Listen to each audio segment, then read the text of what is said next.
Start. This video addresses the next step in Luna's treatment.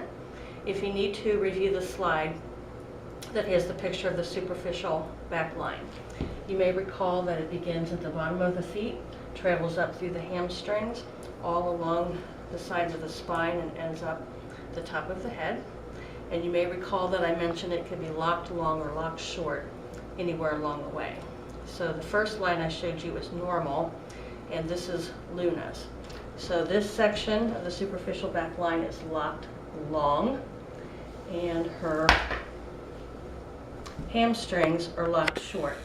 So this particular point represents where the hamstrings attach to the sacrotuberous ligament, and even though they're pretty equal between normal and atypical, in her case, it's within normal limits. What is not is that this hamstring is much shorter than normal.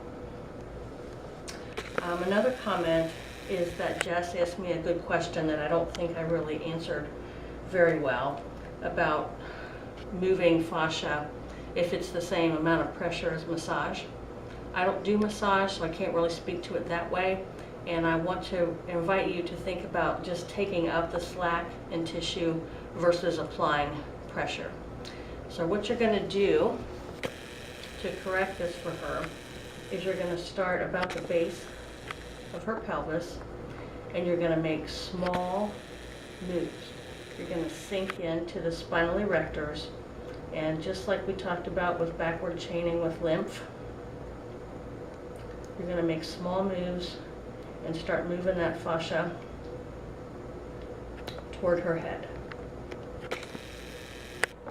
We don't want to go any further than here because we don't know if these tissues are stable. We don't want to destabilize her back. So you're going to make those small moves all the way down to the sacrotuberous ligaments. Drop in there just like we do otherwise.